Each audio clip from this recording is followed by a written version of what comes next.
Si vous vous souvenez bien, on avait préparé dans la première vidéo les animations de notre personnage, notamment l'animation de course et l'animation idle, et vous pouvez voir que effectivement on peut animer notre personnage. On avait préparé tout ça. En revanche, si je lance le jeu, dans la vidéo précédente on a codé le mouvement du personnage, mais à aucun moment notre personnage est animé. Alors on va corriger cela tout de suite. Je retourne dans notre script de mouvement, et ce que je vais faire, c'est qu'au moment où j'appuie sur la flèche de gauche, je vais faire $animated sprite afin d'accéder au animated sprite. Permet d'accéder à un enfant, donc comme mon script est sur player, me permet d'accéder à ses enfants. Moi je veux accéder à animated sprite et je veux appeler la fonction play. Je veux jouer l'animation run. Je copie ça, si je vais à droite, je veux jouer l'animation run, et si je ne touche à rien, je veux jouer l'animation idle. Si vous vous souvenez bien, c'est le nom des animations que nous avons donné. Je fais F6, mon personnage est en idle, et si je cours, vous voyez, mon personnage court. Bon, ça marche, c'est pas mal. Par contre, il y a quand même un petit souci, comme vous pouvez le constater. Mon personnage, peu importe si je cours à droite ou à gauche, il regarde toujours à droite. Alors, il y a une façon très très simple de régler ce problème, regardez. Sur mon animated sprite, j'ai un paramètre flip H, flip horizontal. Flip, c'est tourner. Vous voyez? Avec ce paramètre, je peux tourner mon personnage. C'est simple, du coup je vais me mettre ici, puis je vais dire $animatedSprite.flipH est égal à true, et ici je vais faire animatedSprite est égal à false. Alors je suis sûr que j'ai confondu, alors on va tester ça tout de suite. Non, j'ai pas confondu, c'est parfait. Quand je vais à droite, il regarde à droite, quand je vais à gauche, il regarde à gauche, quand je touche à rien, il est en idle. Donc là on a un mouvement très bien pour notre personnage.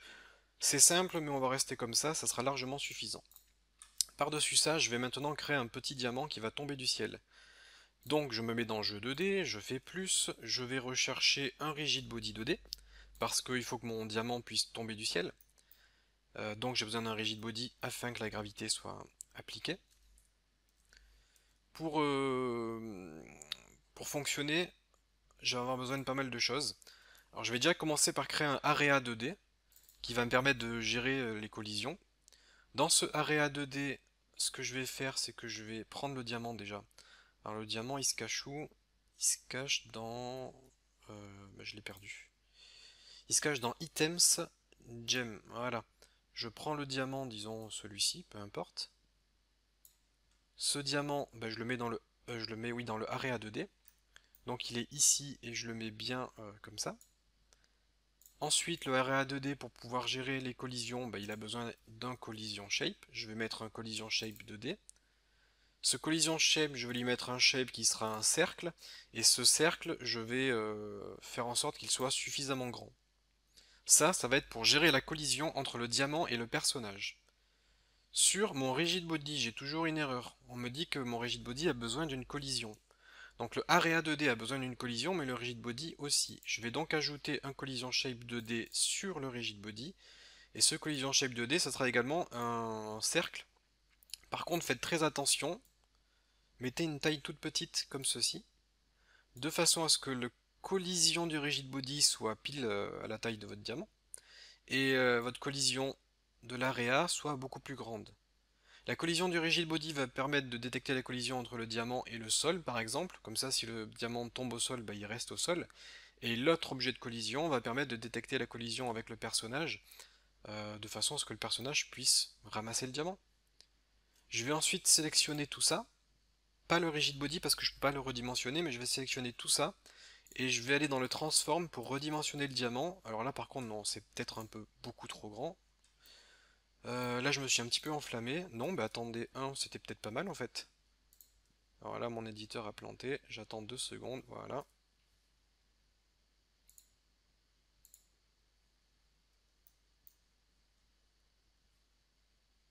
1 c'est peut-être un peu petit.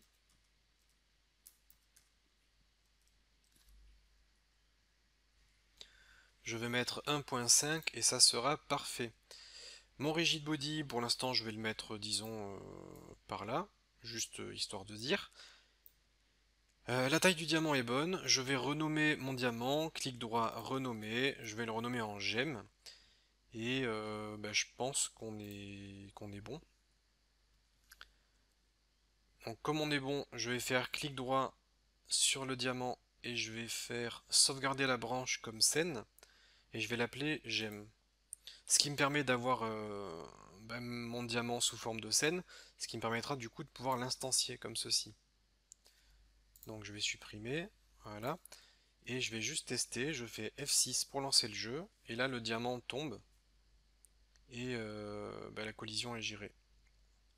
Donc pour l'instant le personnage n'est pas capable de ramasser le diamant. Alors, ce que je vais faire, c'est détecter la collision. Pour cela, je vais cliquer sur le joueur et je vais sélectionner son area 2D. Parce que c'est l'area du personnage qui va détecter la collision avec l'area du diamant.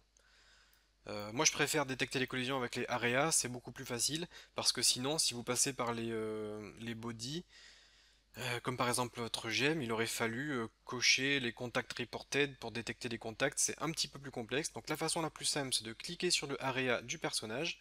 On va aller dans les nœuds ici, et on va sélectionner le nœud area entered, qui va me permettre de se déclencher lorsque l'area va toucher un autre area. Je clique sur connecter. Je vais connecter ce signal au script de mon player, je fais connecter, et automatiquement ça a ajouté un petit script ici, avec la fonction onArea2D AreaEntered. Cette fonction, comme je vous l'ai dit, se déclenche dès que je vais toucher un area. Alors je vais avoir besoin déjà d'une variable, je vais créer une variable que je vais appeler gems, qui sera égale à 0, ça sera mon nombre de gemmes. Quand je touche un area, ça sera forcément une gemme, puisque j'ai que ça. Je vais faire gemme est égal à gemme plus 1, afin d'incrémenter la quantité de diamants que j'ai dans mon inventaire. Ensuite, je vais juste faire un print de str afin de convertir en chaîne de caractères gems, ce qui va m'afficher dans ma console développeur la quantité de gems dont je dispose, et je vais faire un queueFree de façon à détruire l'objet touché. On va tester, F6, le diamant tombe, hop, non mais là, oula, c'est la catastrophe. Là c'est la catastrophe, je me suis auto-détruit. Donc voilà, bien évidemment c'était pas du tout prévu. Alors bien sûr, ce que je veux détruire, c'est pas moi, c'est le area touché. Donc je vais faire area.queueFree. Sinon c'est la catastrophe. Je vais tester, le diamant tombe. Voilà, le diamant disparaît et vous pouvez voir dans mon inventaire que j'ai bien un diamant qui a été ramassé. Donc le système fonctionne à la perfection. Du coup, on est pas mal. On est pas mal. Le jeu est codé en fait. Le jeu est codé, sauf que maintenant il va falloir générer automatiquement des bijoux de façon à ce qu'il pleuve des diamants, sinon il n'y a pas grand chose à se mettre sous la dent. Alors pour faire simple, je vais créer un timer, je fais plus, je recherche timer et j'ajoute un nouveau timer à ma scène. Le timer va me permettre, comme son nom l'indique, de mettre en place un timer avec une durée. Je vais mettre par exemple 2 secondes. Toutes les 2 secondes, un diamant va être généré. Je vais cliquer sur Auto Start pour déclencher automatiquement le timer et le timer va tourner et toutes les 2 secondes, je pourrai déclencher un événement. Pour déclencher un événement, je vais dans les nœuds du timer et je sélectionne Timeout. Et c'est ce timeout que je vais devoir connecter. Alors connecter à quoi? Pour l'instant, je sais pas trop. Ce que je vous propose, c'est de créer un script sur jeu 2D. Je vais créer un nouveau script empty que je vais appeler jeu 2D. Je vais faire créer. Et là-dedans, je vais coder la fonction qui va générer le diamant. Alors, ce qu'on va faire, c'est qu'on va créer une variable gem qui sera égale à tout simplement notre gem qui est la gem.tscn, gem.tscn. Donc ça c'est la variable qui va permettre d'avoir le lien vers la scène gem que nous avons créée. Ensuite, je vais avoir besoin d'une position x égale à 0 et position y égale à 0. Donc la position en x, ça va être la position de l'objet sur l'axe x. La position en y, ça va être la position de l'objet sur l'axe y. Donc x, ça va être gauche-droite et y, ça va être au bas. Alors y sera toujours égal à 0 parce que 0, ça correspond à tout en haut de l'écran.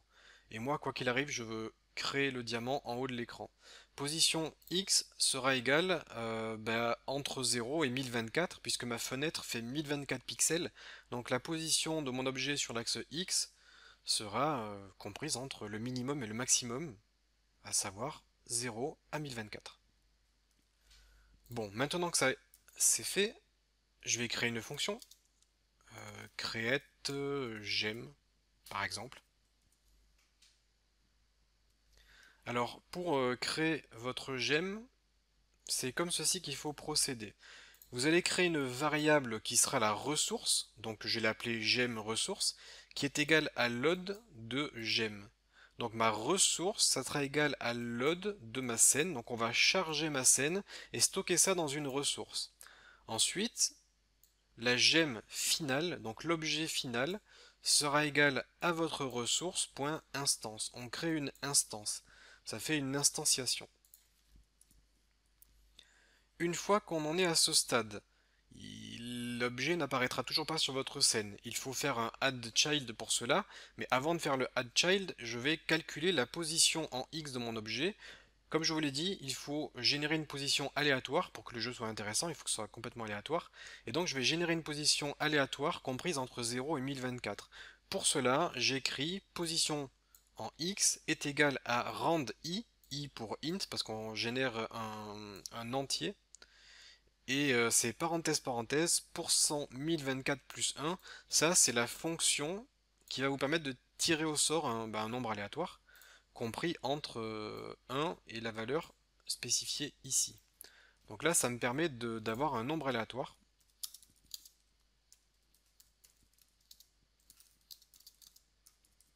Entre 0 et 1024.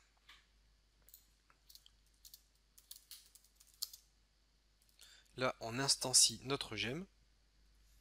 Ensuite il va falloir définir la position de gemme par rapport à l'écran. Et sa position, ça sera 0 en Y, et puis en X, ça sera ce qu'on a calculé. Là, pour définir la position de votre objet, vous allez faire gem.transform, transform qui permet d'accéder au transform de l'objet, c'est-à-dire ça. Il est où? Il est ici. Voilà, le transform c'est position, rotation, taille. En accédant au transform, on peut passer un transform 2D. Le premier paramètre, ça va être la rotation. Au niveau de la rotation, je laisse 0 pour conserver la rotation par défaut, donc à savoir pas de rotation. Et le deuxième paramètre, ça va être un vecteur 2, et ça sera la position que l'on aura calculée. Et cette position, je lui passe x et y, sachant que y sera toujours égal à 0, donc en fait, je vais pas m'embêter, j'aurais pu mettre la valeur en dur, histoire de nettoyer un petit peu plus le code. Et je passe la position sur l'axe X que l'on aura calculé ici. Donc là, je donne la bonne position au diamant. Et ensuite, on va faire un getTree, getRoot, addChild. Donc getTree, getRoot pour récupérer notre arbre de scène. Et addChild pour ajouter un nouveau nœud à notre arbre. Et le nouveau nœud, c'est gem, tout simplement. C'est l'objet que l'on a instancié et dont on a défini la position. Et cette fonction createGem, maintenant, est fonctionnelle. Ça va nous permettre de générer une gemme.